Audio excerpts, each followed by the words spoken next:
Bismillahirrahmanirrahim. Assalamualaikum warahmatullahi wabarakatuh. Salam, Om Swastiastu, Namo Buddhaya, salam kebajikan.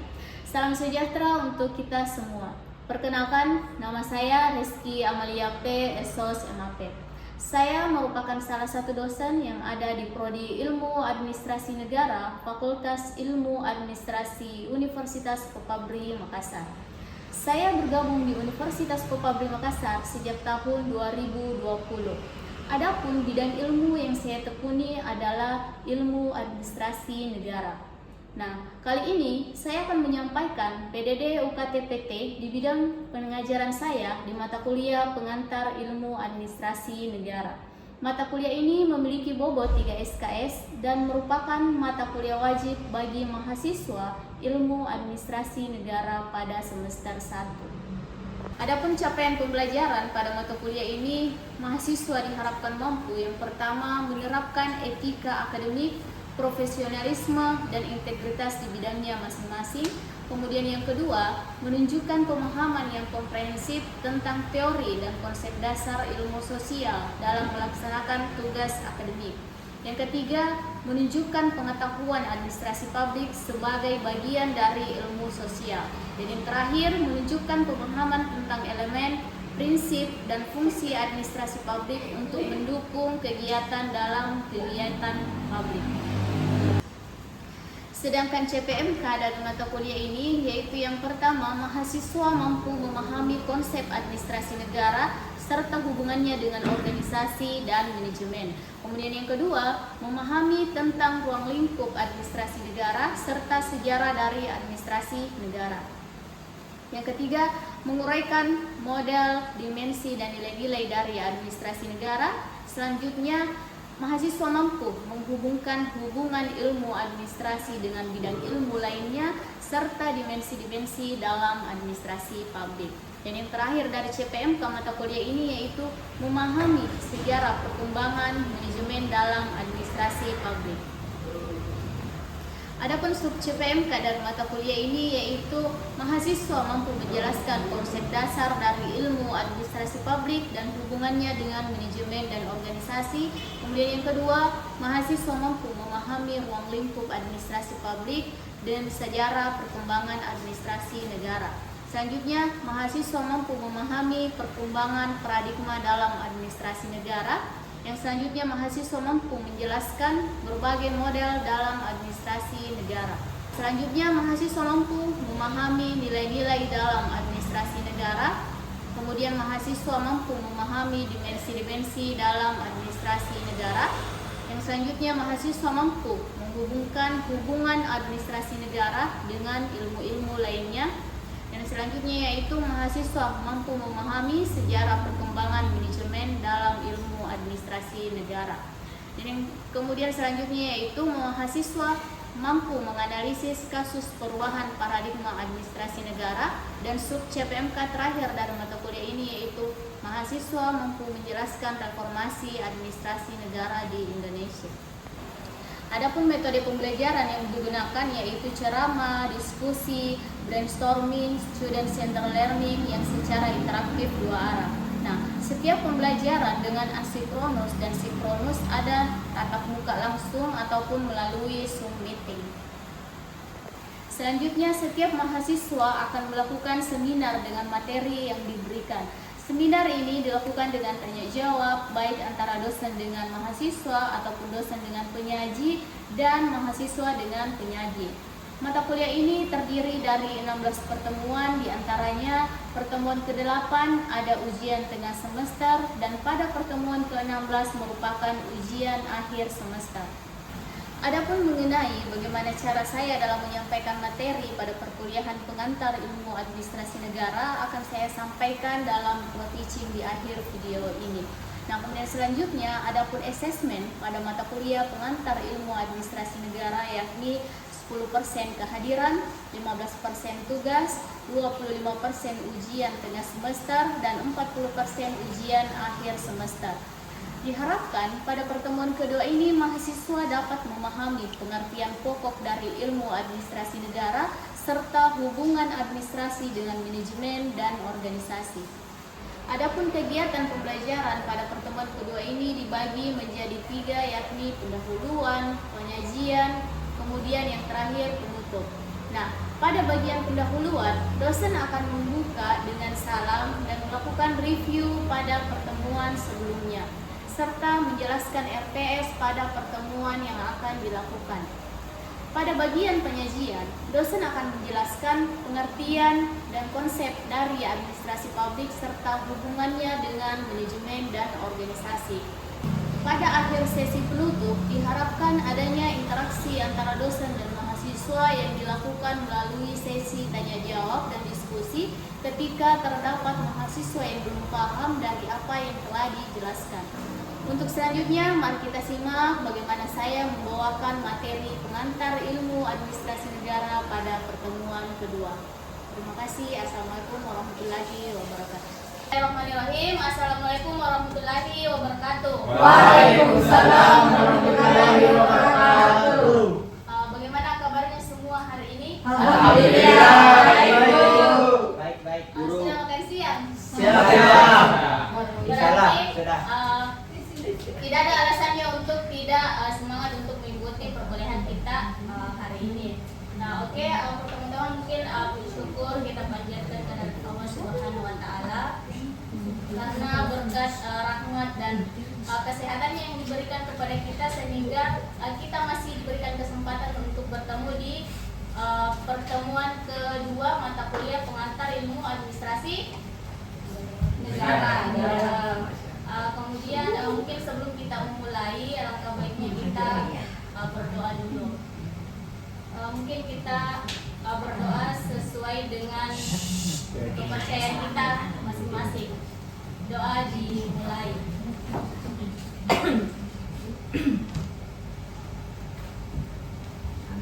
Amin. Sudah semua absen di LMS? Sudah.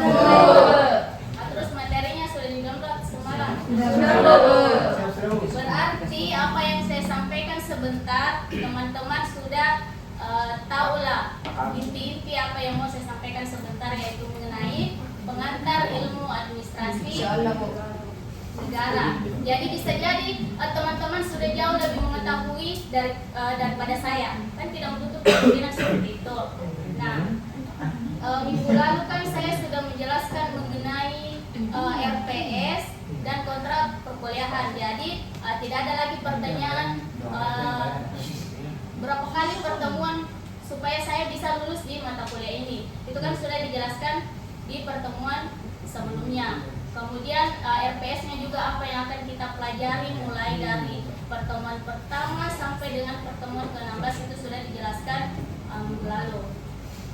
Nah, baik, kita langsung saja masuk ke materi kita pada siang hari ini, yaitu pengantar ilmu administrasi.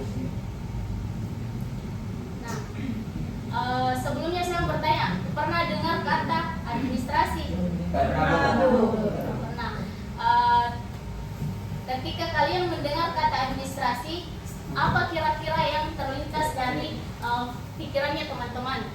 Kayak Administrasi yaitu berkaitan dengan pemerintahan. administrasi berkaitan tentang Pemerintahan. Mungkin ada yang lain? Saya Bu. Administrasi berkaitan dengan surat menyurat. Surat menyurat, ya boleh. Kemudian yang lain, ketika kita mendengar kata administrasi, apa yang terlintas di dalam pikirannya kita? Saya Bu. Iya, silakan. Administrasi mengurus tentang keuangan. Keuangan. Masih ada yang lain? Saya Bu. Administrasi perkantoran. Berkaitan tentang Perkantoran. perkantoran. Oke. Jadi semua apa yang disampaikan oleh teman-temannya itu sudah benar. Akan tetapi ketika kita berbicara mengenai administrasi, itu ada dua arti yang dapat kita definisikan. Yang pertama itu dari segi arti sempitnya. Siapa tadi yang mengatakan bahwa administrasi itu adalah bagian dari perkantoran? Siapa tadi yang bilang itu? Nanda. Oke, Danda tadi menyampaikan bahwa administrasi itu berkaitan tentang perkantoran. Jadi itu bisa diartikan sebagai administrasi secara sempit. Kemudian administrasi yang berkaitan dengan catat mencatat. Jadi itu administrasi definisinya secara sempit. Kemudian yang kita lihat dari administrasi secara luasnya, yang menjawab tadi bahwa administrasi itu adalah yang membahas tentang siapa tadi yang ini yang baju hitam? Administrasi Tentang apa kau? Berkaitan dengan pemerintahan. Berkaitan tentang pemerintahan. Jadi definisi yang seperti itu bisa dikatakan bahwa itu adalah secara Luas. luas, dan itulah yang akan menjadi kajian bidang ilmunya kita sebagai orang atau mahasiswa yang kuliah di prodi ilmu administrasi negara. Oke.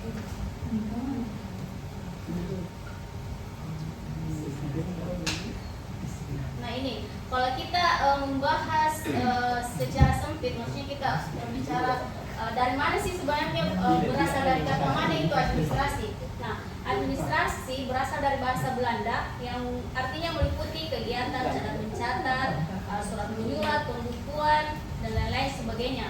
Nah, kemudian ketika kita membahas mengenai tata usaha atau administrasi secara sempit itu diartikan sebagai tata usaha bagian dari administrasi. Jadi saya ibaratkan seperti ini. Ini adalah administrasi publik, bidang ilmunya kita. Nah, kemudian ini adalah tata usaha. Tata usaha. Jadi tata usaha ini bagian dari administrasi secara luas. Ngerti? Jadi kayak tata usaha ini adalah arti secara sempit dan ini arti secara luas. Jadi tata usaha itu tidak bisa disebut sebagai administrasi publik. Tapi tata usaha ketika dia masuk ke sini maka dia mencakup semua definisi dari administrasi publik.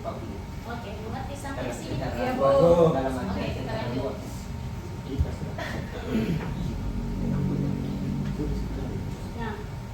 Nah, ini administrasi kalau kita bahas dari menurut para ahli. Jadi administrasi itu menurut Dwight itu mengatakan bahwa salah satu proses pada umumnya terdapat pada semua usaha kelompok negara atau swasta, sipil atau militer, atau usaha besar atau kecil. Nah, itu menurutnya Dwight. Kemudian Simon dan kawan-kawan mengatakan bahwa administrasi itu sebagai kegiatan kelompok yang mengadakan kerjasama untuk menyelesaikan tujuan bersama. Jadi teman-teman perhatikan di sini apa sebenarnya yang menjadi persamaan apa yang dikatakan oleh beberapa ahli yang saya tampilkan di atas. Yang selanjutnya, nah kemudian kita simpulkan tadi beberapa definisi dari para ahli yang mengatakan bahwa administrasi didefinisikan sebagai keseluruhan proses kerjasama antara dua orang atau lebih yang didasarkan atas rasionalitas tertentu dalam rangka pencapaian tujuan yang telah ditentukan sebelumnya dengan memanfaatkan sarana dan prasarana tertentu secara berdaya guna dan berhasil guna.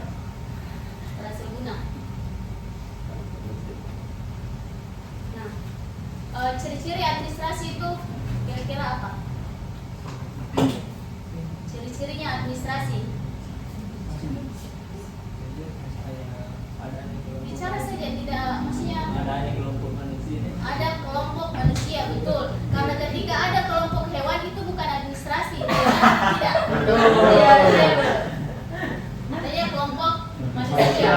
Tapi kalau hanya satu manusia itu kelompok atau bukan? Bukan. Tidak dapat dikatakan sebagai administrasi. Tapi lebih dari dua orang. Kemudian adanya kerjasama dari Kelompok tersebut. Kemudian yang ketiga adanya kegiatan atau Proses usaha. proses. Misalnya begini, kalau di sini kita hanya berkumpul saja, diam-diam, tidak ada tujuan, tidak ada komunikasi dan lain-lain, itu tidak dapat dikatakan sebagai administrasi.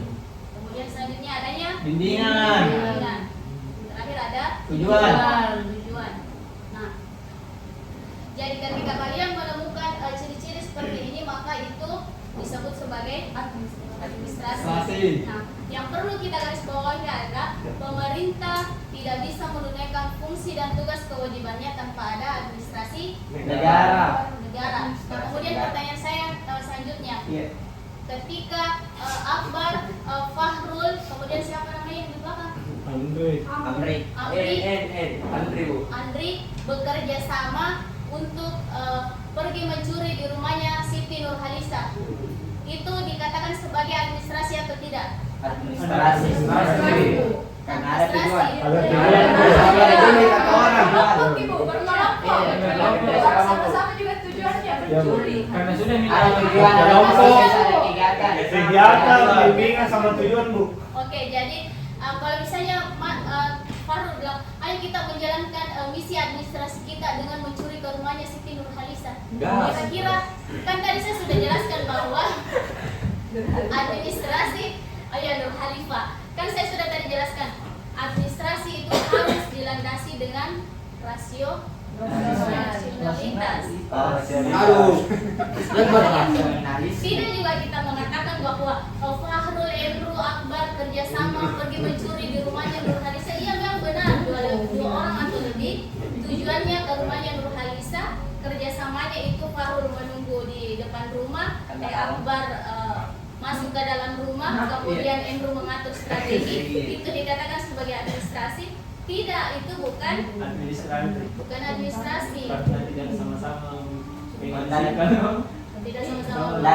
Tidak sama-sama masuk, Bu. Dalam rumah. Ada yang di luar. Tidak bisa. Mencuri yang berkaitan dengan kriminalitas itu bukan administrasi. Yang perlu ditekankan, administrasi itu cuma hanya ada di pemerintahan dan organisasi. Organisasi itu juga organisasi yang diakui, terstruktur. Nah, belum lagi kita berbicara organisasi, kapan dikatakan itu sebagai organisasi, ketika ada strukturnya, pimpinannya dan lain-lain sebagainya. Cuma untuk lebih ke situ mungkin kita akan pelajari di mata kuliah dasar-dasar organisasi. Tapi lain kali kalau ditanya mencuri itu adalah bagian dari administrasi. Mahasiswa administrasi negara jangan lagi sebut kata-kata seperti itu.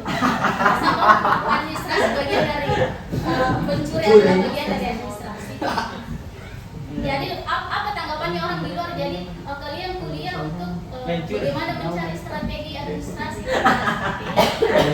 Oke? Oke, Bu. Pernah dengar yang namanya POAJ, fungsi-fungsi manajemen? kayak Planning, organizing, apalagi implementing, pelaksanaan. Kemudian yang terakhir, evaluasi. Di mana-mana ada perencanaan, pasti terakhir harus dievaluasi. Evaluasi. Nah, ini perbedaan dan kesamaan arti administrasi dan manajemen. Human. Kalau human ini dia tidak membedakan antara administrasi dan manajemen. Kenapa? Karena sama-sama proses. Nah, Dimo mengatakan bahwa administrasi atau manajemen adalah suatu pendekatan yang terencana terhadap pemecahan semua masalah yang kebanyakan terdapat pada setiap individu atau kelompok, baik negara ataupun swasta. Nah, ini kira-kira coba kita lihat sama-sama. Kira-kira di nomor 1 ini apa di situ yang paling luas? mungkin organisasi administrasi. Kan tadi sudah dijelaskan bahwa yang paling luas itu Administrasi. Kemudian yang di nomor 2 apa kira-kira? Ya, organisasi. Yang ketiga, manajemen.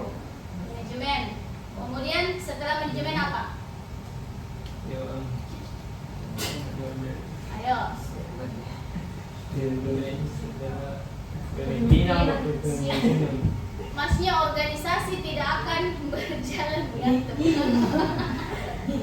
organisasi tidak akan berjalan dengan baik Di tanpa sini ada kan suka pemimpin dan kipas ya. kepemimpinan. Toh? Apa inti dari kepemimpinan? Siapa yang menjalankan kepemimpinan itu? Bukan manajer bu. Bukan. Anu. Ambil keputusan. Pemimpin. Pemimpin. Siapa yang menjadikan pemimpin atau yang pemimpin? Inti dari kepemimpinan itu adalah pemimpin. Oh iya bu, pemimpin. Pemimpin kan? Iya, Bu. Siapa yang sangat berperan penting dalam pengambilan keputusan dalam suatu organisasi? Pemimpin bu. Pemimpin. Makanya Bos. urutan kelima ini pengambilan keputusan. Keputusan. Kemudian setelah pengambilan keputusan, Hubungan antara manusia. hubungan antar Manusia. manusia. Jadi maksudnya kira-kira apakah pemimpin dalam suatu organisasi publik itu maksudnya dia mengambil keputusan seenak jidatnya saja? Kan tidak. Bagaimana dia berkomunikasi dengan bawahannya? Misalnya kampus, rektor. Rektor itu di bawahnya apa? Deka. Ada Wakil rektor. Aduh. kemudian setelah wakil rektor baru Dekan. dekan, Dekan. kemudian Dekan satu. kaprodi, ya, ya ada juga wakil dekan. Tapi ketika dalam pengambilan keputusan tidak semaunya rektor mengambil keputusan, harus ada demokrasi. Demokrasi apa? Dari rakyat oleh rakyat untuk rakyat. Dari rakyat oleh rakyat. Maksudnya bagaimana? Rakyat untuk rakyat. Maksudnya Sama rakyat. pasti memberitahukan bawahnya supaya ikut tujuannya akan kita adakan itu bersama, karena tidak mungkin rektor itu dia tidak mengambil keputusan tanpa adanya sebuah kesepakatan bersama dari wakil rektor, staf, dosen atau kaprodi. Ya, betul. Jadi ini yang lingkaran yang saya tampilkan ini, ketika kalian sudah mengerti ini, saya yakin dan percaya kalian sudah mampu memahami sebenarnya apa itu administrasi. Karena meskipun kita sudah bahas mengenai organisasi, manajemen, meskipun ini dari ke-6 ini masing-masing ada mata kuliahnya. Ada public relation, ada mata kuliah itu kan, kemudian ada pengambilan keputusan, ada kepemimpinan, tapi saya yakin kalian sudah mengerti, oh kenapa kita belajar pengambilan keputusan, kenapa kita harus belajar organisasi, karena memang ini saling berkaitan. Berkaitan bahwa Gitu. Sama. Oke, ada yang mau ditanyakan sebelum kita? Saya Bu, Ya, silakan. apa kajian kita sebagai ilmu administrasi, dan nanti ketika lulus sebagai lulusan administrasi, prospek kerjanya akan kemana? Iya. Sebelumnya saya tanya, kalian kuliah tujuannya apa? Cari ilmu. Cari ilmu. Cari pengalaman. Apalagi jasa. Kemudian saya tanya, kalian mengambil prodi ilmu administrasi kira-kira karena kenapa? Apakah mau jadi bidan? Ingin jadi pebisnis Bu. Ataukah hanya Jadi salib. administrasi yang jalan? Jadi usaha sukses. Ya. Amin. Amin. Amin. Amin, ya doakan maksudnya Amin. sama ada mereka yang lewat di belakang ini. Karyawan lu mah nanti saya pas. Apa tadi? Apa kajiannya dari administrasi? Jadi ketika kita berbicara mengenai administrasi itu berkaitan dengan manajemen sumber daya manusia. Kemudian yang kedua yaitu berkaitan dengan kebijakan publik. Kemudian yang ketiga pelayanan publik. Jadi nanti kita mau jadi apa kalau lulus dari administrasi? Jadi membuat kebijakan. Di mana nanti kita akan kerja? Di organisasi, di dinas-dinas juga boleh. Yang penting jangan bercita-cita untuk jadi dokter dan kemudian kuliah di administrasi. Tidak nyambung ya. Itu tidak nyambung. Ya. Kalau di rumah sakitnya bisa nih Bu. Bisa di rumah sakit bisa. Di banyak administrasi, Bu. Administrasi. Tapi sekarang ada Administrasi itu saya sampaikan kalau orang mengatakan jurusannya juga. kalau orang mengatakan apa sebenarnya pentingnya itu kalian mengambil dari administrasi, sampaikan kepada mereka dari sebelum belum jadi telinganya kalian masih di dalam perutnya ibunya pasti sudah berkaitan dengan Administrasi. sampai dengan kalian masuk di dalam kubur masih berkaitan dengan Saya tak. iya kan? Jadi belum tiada namanya Farud itu sudah berkaitan memang dengan karena masih pergi ke dokter berurusan dengan rumah sakit. Prosesnya. Kalau mengenai prosesnya itu ya tidak dimulai bukan Gak ada magnetnya administrasi. ya. Jadi Baru kita- untuk ya, Pak. Itu tadi kaitannya Sukses, kan? administrasi secara sempit ya karena berkaitan dengan surat menyurat. Jadi kita memang dalam kehidupannya kita tidak bisa dilepaskan dari administrasi. Apa jadi mau enggak? Oke, mungkin itu saja. Tapi sebelumnya saya mau ada beberapa dari kalian untuk memberikan kesimpulan apa materi perkuliahan kita pada siang hari ini. Ya. Saya silakan. Saya siapa? mau. Iya, Pak. Apa? Jadi kesimpulan pada pertemuan hari ini adalah administrasi proses kerjasama antara dua orang atau lebih yang didasarkan atas rasionalitas tertentu dalam rangka pencapaian tujuan yang telah ditentukan sebelumnya dengan memanfaatkan sarana dan prasarana tertentu secara berdaya guna dan berhasil guna. Berarti pada intinya kerjasama antara dua orang atau Iya, lebih Bu. untuk mencapai Suatu tujuan. Tujuan pada tujuan. sekali lagi saya sampaikan jangan bilang kerjasama untuk mencuri itu Iya. adalah Bukan administrasi, bukan kamu kriminal itu. Oke. Kasih terus saya gitu nama kampus kan. Kemudian kesimpulan yang lain ada lagi yang bisa? Oke, Cindy. Baik, jadi kesimpulan yang saya dapat petik atau yang saya dapat sampaikan kepada teman-teman sekalian tentang materi administrasi hari ini yaitu inti hubungan antara administrasi, organisasi dan manajemen adalah organisasi sebagai wadah dari kegiatan administrasi, sementara manajemen adalah salah satu aktivitas administrasi pada sebuah organisasi. Mungkin dari itu. Jadi tadi sini menyimpulkan hubungannya antara administrasi, manajemen dan organisasi. Jadi organisasi itu adalah wadahnya. Setiap organisasi pasti mempunyai tujuan. Siapa yang membuat tujuan itu adalah administrasi.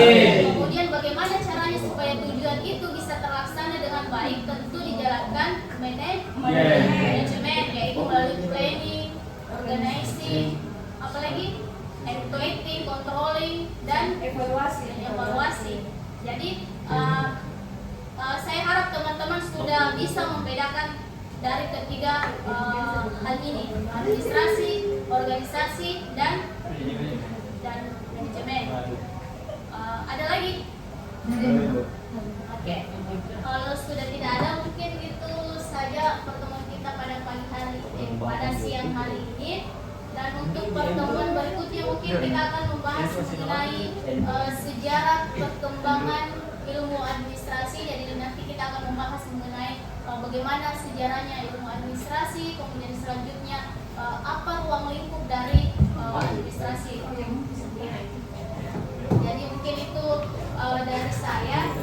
Sebelum saya tutup mungkin saya sampaikan terima kasih kepada teman-teman untuk meluangkan waktunya pada siang hari ini dan saya yakin dan percaya bahwa apa yang kita lakukan pada pagi hari ini merupakan salah satu langkah kecil kita untuk meraih apa yang kita cita-citakan di masa yang akan datang. Amin.